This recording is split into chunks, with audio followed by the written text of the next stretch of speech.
Hi viewers, welcome to our channel. జనరల్గా చిన్న చిన్న గుళ్ళల్లో హారతి పళ్ళెంలో వేసిన డబ్బులు, హుండీలో వేసిన డబ్బులు అయ్యగారే తీసుకుంటాడు. ఇక ట్రస్టులు, కమిటీలు ఉన్న దేవాలయంలో అయితే హారతి పళ్ళెంలో వచ్చిన డబ్బులు అయ్యగారికి, హుండీలో వేసిన డబ్బులు ట్రస్ట్కి, ఆ తర్వాత దేవస్థానానికి ఖర్చు చేయడం ఇలాంటివి.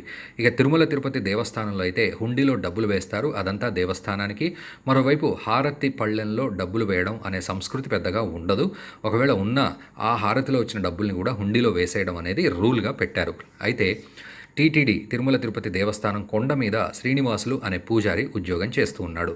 అతను కొండ మీద ఇల్లు కూడా ఉంది అతనికి. సో క్వార్టర్స్ కూడా ఇచ్చారు, అందులో ఉంటున్నాడు.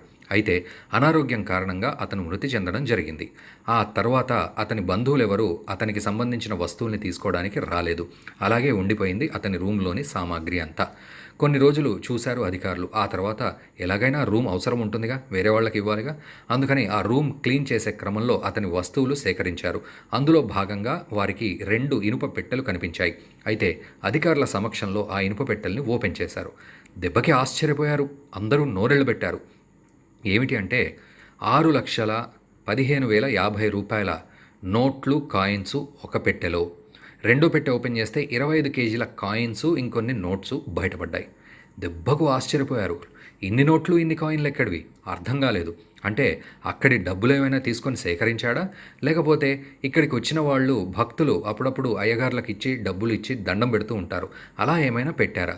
మరి ఇంత డబ్బు, ఇన్ని నోట్లు ఎక్కడివి, కాయిన్స్ ఎక్కడివి అని ఒక అనుమానాస్పద రీతిలో ఇప్పుడు విచారణ చేపట్టారు. అంటే ఇక్కడ పూజారి తప్పు చేశాడు అని కాదు, కానీ అంత డబ్బు ఎక్కడిది అనే విచారం వ్యక్తం చేశారు అధికారులు. మరోవైపు విచారణ కూడా చేస్తున్నారు. మరి ఆ డబ్బు ఎక్కడిది, ఏమిటి అనేది త్వరలోనే తెలుస్తుంది అని అధికారులు అంటున్నారు. ఏదేమైనా మొత్తానికి అనారోగ్యంతో శ్రీనివాసులు అనే ఆ వ్యక్తి, పూజారి చనిపోవడం పాపం బాధాకరం. మరి కుటుంబ సభ్యులు ఎవరెవరు ఉన్నారో, ఎక్కడ ఉన్నారో ఏమీ అర్థం కాని పరిస్థితి. మరిన్ని అప్డేట్స్ కోసం మా ఛానల్